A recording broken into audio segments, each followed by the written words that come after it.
জীবিত হয়েও নির্বাচন কমিশনের খসড়া ভোটার তালিকায় মৃত দক্ষিণ ২৪ পরগনার নামখানায় এমনই অভিযোগ এবার সামনে এলো। নামখানার নারায়ণপুর পঞ্চায়েতের ২৬০ নম্বর বুথের বাসিন্দা হরেকৃষ্ণ গিরির অভিযোগ, এনুমারেশন ফর্ম পূরণ করলেও খসড়া তালিকায় তাকে মৃতদের তালিকায় অন্তর্ভুক্ত করা হয়েছে। বিষয়টি নিয়ে শোরগোল শুরু হতেই দ্রুত ত্রুটি সংশোধনের আশ্বাস দিয়েছে জেলা প্রশাসন। আমার বাড়িতে দুজন লোক এসেছিল বিডিও অফিস থেকে, তারা বলে গেল যে আপনি মৃত। দিব্যি বেঁচে বর্তে রয়েছেন, অথচ তার সামনে দাঁড়িয়ে তাকেই বলা হচ্ছে তিনি নাকি মৃত। কারণ একটাই, এসআইআর এর এনুমারেশন পর্বের পর নির্বাচন কমিশনের প্রকাশ করা খসড়া ভোটার তালিকায় তার নাম দেখানো হয়েছে মৃত বলে। এমনই আজব ঘটনা ঘটল দক্ষিণ ২৪ পরগনার নামখানার ২৬০ নম্বর বুথে। এলাকার দীর্ঘদিনের বাসিন্দা বছর ৫২ হরেকৃষ্ণ গিরির দাবি, নিয়ম মেনে এনুমারেশন ফর্ম পূরণ করে জমা দিয়েছিলেন তিনি, অথচ খসড়া ভোটার তালিকায় তার নামের পাশে লেখা রয়েছে মৃত। আমার খুব খারাপ লেগেছিল। এটা কেউ ইচ্ছা দেবে করুক আর যাই করুন না কেন, আমি এটাকে তদন্ত করে জানতে চাইছি। কিন্তু কিভাবে এনুমারেশন ফর্ম পূরণ করেও একজন জীবিত ব্যক্তি মৃত হয়ে গেলেন, দায় এড়িয়ে গিয়েছেন স্থানীয় বিএলও। হরেকৃষ্ণ গিরির ডেথ এসছে, কিন্তু এটা অ্যাকচুয়ালি জীবিত উনি। এটা আমরা তো পাঠাইনি এরকম, আমরা তো সমস্ত ফর্ম ফিল আপ করে জমা দিয়েছি, কিন্তু ভুল কেন এলো আমি সেটা বলতে পারবো না। তালিকা অনেক ভুল হলে এসছে, সংশোধন হবে। যদিও অভিযোগকারী হরেকৃষ্ণ গিরি অবশ্য আঙুল তুলেছেন বিএলওর দিকে। তারা সব ফর্ম টর্ম সব ফিল আপ করে রেখে দিচ্ছে, যাওয়ার সঙ্গে সঙ্গে আমাকে দেখে তারা ক্ষমা শিক্ষা চাইছে যে আমরা কাজ করতে গিয়ে ভুল হয়ে গেছে আমাদের, সেটাকে সংশোধন করার জন্য আমরা ঠিক করে দেবো, তোমায় কিছু করতে হবে, তুমি একটা সই করে দেবো। এসআইআর নিয়ে যখন রাজ্য রাজনীতিতে তোলপাড় চলছে, তখন নামখানার এই ঘটনা সামনে আসার পর স্বাভাবিকভাবেই শুরু হয়েছে রাজনৈতিক চর্চা। এসআইআর নিয়ে আমাদের ভারত সরকার, বিশেষ করে মোদী সরকারের একটা রাজনৈতিক চক্রান্ত হিসাবে আমরা এটা দেখেছি। এখানকার স্থায়ী বাসিন্দা, দীর্ঘদিনের মানুষজন, তাকে যদি মৃত করে দেয়, এটা একটা সুকৌশলে করা হচ্ছে। এই চক্রান্ত প্রতিবাদ আমরা করছি। এটা কিন্তু বিতর্কের জায়গা নেই, কিন্তু অনেক রকম অসঙ্গতি থাকবে। ২৬০ নম্বর বুথে ওই হরেকৃষ্ণ বাবু যে কথাটা বলছেন, এটা কিছু হিউম্যান এরর হয়তো হয়েছে, এটা কোনো বিরাট কিছু ফ্যাক্টর নয়। নামখানার ভিডিও জানিয়েছেন সংশ্লিষ্ট বিএলওকে শোকজ করা হবে এবং দ্রুত ভুল সংশোধন করে ভোটার তালিকায় হরেকৃষ্ণ গিরির নাম অন্তর্ভুক্ত করা হবে। কোথাও জীবিত ভোটার রাতারাতি মরে ভূত, কোথাও বেঁচে থেকেও বেঁচে থাকার প্রমাণ দিতে হচ্ছে। খসড়া তালিকায় মৃত দেখে নিজের সৎকার করতে শ্মশানে গিয়েছিলেন তৃণমূল কাউন্সিলর, কেউ আবার পুরসভায় হাজির হন নিজের ডেথ সার্টিফিকেট তুলতে। এসআইআর এর এনুমারেশন পর্ব শেষের পর খসড়া ভোটার তালিকায় এরকম অসঙ্গতি বারবার সামনে আসছে।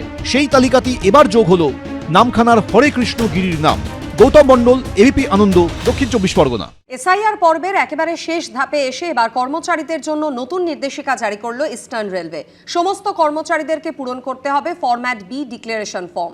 কোনো কর্মী বা তার পরিবারের কারোর একাধিক বিধানসভার ভোটার তালিকায় নাম থাকলে তা জানাতে হবে সংশ্লিষ্ট কর্তৃপক্ষকে। লক্ষ্য একটাই, স্বচ্ছ ত্রুটিমুক্ত ভোটার তালিকা। আর সেই লক্ষ্যেই একের পর এক নিত্য নতুন পদক্ষেপ নিয়ে চলেছে নির্বাচন কমিশন। এবার নির্বাচন কমিশনের হয়ে পূর্ব রেলের কর্মচারীদের জন্য জারি করা হলো নতুন নির্দেশিকা।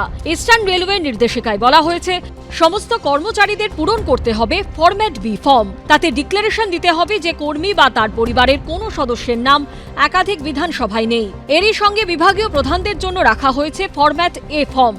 কর্মীদের কাছ থেকে ফরম্যাট বি ডিক্লারেশন পাওয়ার পর ফরম্যাট এ ডিক্লারেশন জমা দেবেন বিভাগীয় প্রধানরা।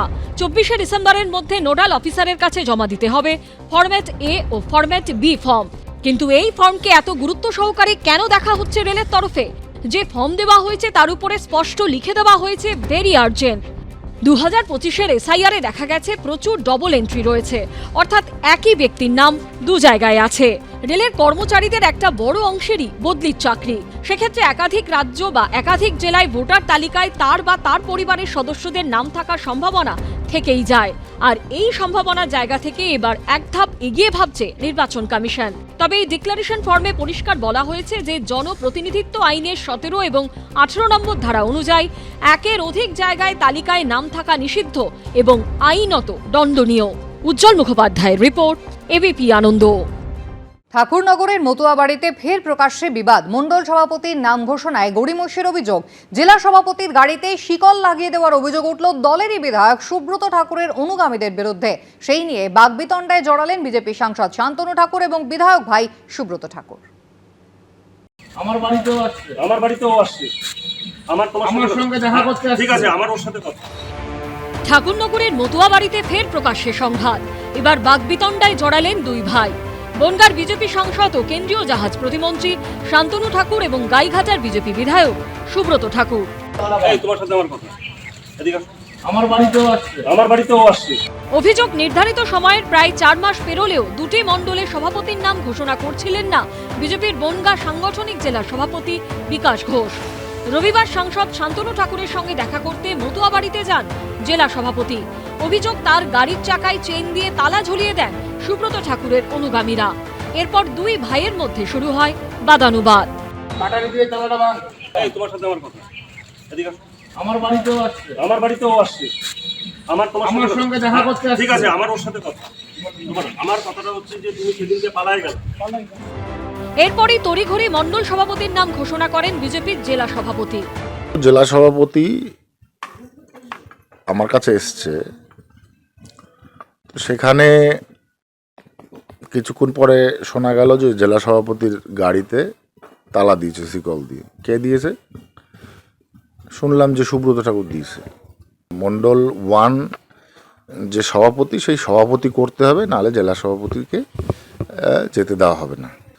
এটা নিয়ে বসা যায়, এটা নিয়ে আলোচনা করা যায়, কিন্তু সেটা না হয়ে এরকম পরিস্থিতি হলে পার্টির ক্ষেত্রে ক্ষতিকারক আমার মনে হয়। যেটা আমার এই মণ্ডলটা না ছাড়লে পরে তৃণমূল আপার হ্যান্ড নেবে, সিপিএম ঢুকবে, বিজেপির ক্ষতি হবে। বিজেপির ক্ষতি রুখতে দলটাকে ভালোবাসি, কর্মীদের দিকে দেখবো না। একটা মণ্ডলের মানুষ সাফার করবে, কি করবে? তারা আজকে শুনেছে যে এইখানে বিকাশ ঘোষ জেলা সভাপতি এসছেন, তারা তাদের মধ্যে থেকে কোন কার্যকর্তা বা কর্মী এসে তালা লাগিয়ে দিয়েছে। আমি তালা লাগাইনি। মতুয়া বাড়িতে বিজেপির অন্দরের এই দ্বন্দ্ব সামনে আসতেই কটাক্ষ ছুড়ে দিয়েছে তৃণমূল সাংসদ ও অল ইন্ডিয়া মতুয়া মহাসংঘের সংঘাধিপতি মমতা ঠাকুর। টোটালটাই তো বিজেপির ব্যাপার, এরা তো কখন কি করবে তা তো বোঝাও যায় না। এবং বহুদিন ধরে তো দুই ভাইয়ের ভিতরে ছিল, এখন বাড়ির পরে কি নাকি এটা ওরাই সব থেকে বেশি ভালো বলতে পারবে। আমরা এটা দেখলাম যে প্রচুর চিল্লাচিল্লি হচ্ছিল ঠাকুর বাড়িতে, এবং সেটাকে নিয়ে হাতাপাইটার মতন অবস্থা, সেটা জানলাম আমরা, যেটা শুনলাম সেটাই। মতুয়া ঠাকুর বাড়িতে এখন বিজেপির একজন সাংসদ, একজন বিধায়ক, তৃণমূলেরও একজন রাজ্যসভার সাংসদ ও একজন বিধায়ক। এতদিন অল ইন্ডিয়া মতুয়া মহাসংঘের দুটি সংগঠন ছিল। একটির নেতৃত্বে ছিলেন তৃণমূলের সাংসদ মমতা ঠাকুর, অন্যটির মাথায় ছিলেন বিজেপির সাংসদ শান্তনু ঠাকুর ও বিধায়ক সুব্রত ঠাকুর। কিন্তু বিধানসভা ভোটের মুখে সম্প্রতি আলাদা করে অল ইন্ডিয়া মতুয়া মহাসংঘ ঘোষণা করেন সুব্রত ঠাকুর। এবার সেই সুব্রত ঠাকুরই বাদানুবাদে জড়ালেন দলের সাংসদ ভাই শান্তনু ঠাকুরের সঙ্গে। সমীরণ পালের রিপোর্ট, এবিপি আনন্দ, উত্তর 24 পরগনা। এবিপি আনন্দ, এগিয়ে থাকে, এগিয়ে রাখে।